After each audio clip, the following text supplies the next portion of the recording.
A very good morning to fabulous listeners. Get ready to embark on another exciting journey with the Happy Carrot podcast. So, today we're diving into the fascinating realm of the international trade, and our spotlight destination will be none other than the enchanting Saudi Arabia, the land of two holy mosques. Let's spice up to the introduction. Picture this: Saudi Arabia, a jewel in the Middle East, surrounded by the shimmering Persian Gulf and the majestic Red Sea. Saudi Arabia is not just a kingdom, it's actually a powerhouse. As the world's largest exporter of petroleum, it doesn't just fuel cars, it fuels the global trade.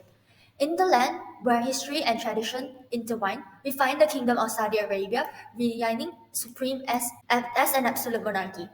Moreover, despite the high income status, this dynamic kingdom is on a relentless journey of development.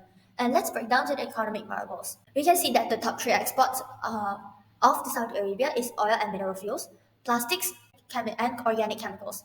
Next is the overall GDP, is a staggering of $2 billion, and the annual growth rate is at 8.74%.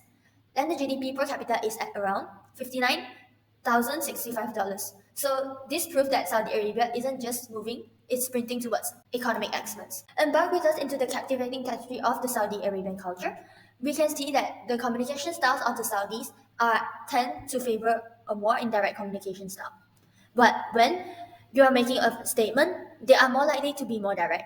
And negotiations in Saudi Arabia is always calm, as Saudi do not tend to be very expressive in the public, always expect to bargain. And the attires for the Saudi Arabian culture, men are conservative suits and women opt for conservative yet stylish clothing, and avoid wearing short dresses, low necklines, sleeveless attires, and even jeans and shorts. Next up, the trade agreement of Saudi Arabia is that Saudi Arabia is a member of the Gulf Cooperation Council, which provides special trade and investment privilege among its countries. Moreover, the Saudi Arabia also signed a trade and investment framework agreement with the United States, and this serves as an umbrella agreement for an ongoing structured dialogue between the US and foreign governments on economic reform and trade liberalization. It also aims to establish legal protection for investors. Next up, there are also a few advantages to trade with the Saudi Arabia. The first one will be geographical location, as it is located between three continents, which is Europe, Africa, and Asia. And this is a unique advantage for logistic infrastructures, as at its prime location makes Saudi Arabia an ideal hub for logistic companies. Moreover, the government also provides resources and initiatives to encourage international trade, such as Saudi Office, central banks, Saudi Business Council are some of the resources which is given by the government. The Saudi Arabian government also offers a range of investment initiatives to attract foreign business, and these may include tax breaks, duty exemptions, and also other financial initiatives designed to make the country an appealing destination for foreign direct investment. And not only that, the government also implemented trade facilitation programs aimed to streamlining import and export processes. Moreover, is the opportunities trading with the Saudi Arabia. They have major projects such as the NEOM, Qiddiya, Amala, Red Sea, and Diriyah Gate. So these diverse projects covering many sectors such as infrastructure, entertainment, and tourism. So this is actually an opportunity to target if you have interest trading with the Saudi Arabia. Moreover, they also focus on in ICT sectors and renewable energy, oil mining, and minerals. So these are also some sectors to take note on as an opportunity trading with the Saudi Arabia. Next up will be the challenges trading with the Saudi Arabia. There are three challenges, which is first, cross-border data flow and privacy. Well, for the Saudi Arabia, they mandate data controls to store and process personal data. So this regulation actually creates a trade barrier, hindering cross-border data flow. And this may be an obstacle to introduction of innovative technologies like the AI, machine learning, and advanced medical solutions by international companies. Next one will be branding and content. Saudi market is very sensitive to branding and content, necessitative awareness of the local custom and tradition. So this should be also taken note of. And lastly is the Saudization. The Saudi Arabian government is implementing a stricter quota for hiring Saudi nationals in multinational companies. So this will also be another challenge to take note of. Next up will be the market entry. So There are a few ways to enter the Saudi Arabian market. So first one will be local partnership, which is you can partner with a local Saudi agent and or the distributor when selling to Saudi companies.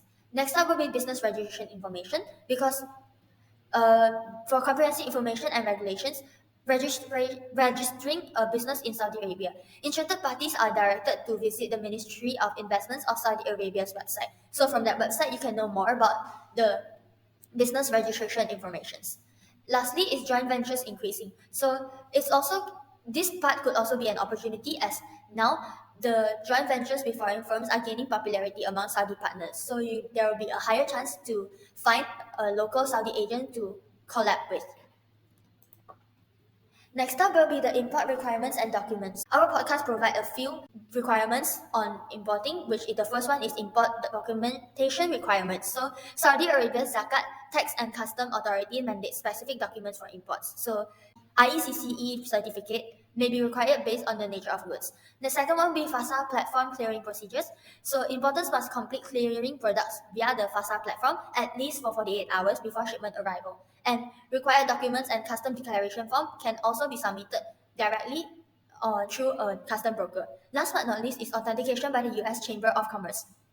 Since the Saudi Arabian government mandates US Chambers of Commerce to authenticate shipping documents, so ensure compliance with these authentication requirements to have a more smoother import process.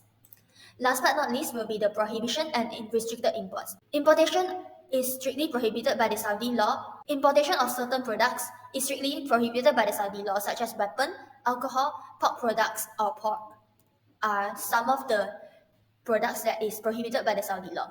And Saudi nationals are allowed to import goods for resale and engage in direct marketing activities, but foreign industry entities can trade in the products they are manufactured.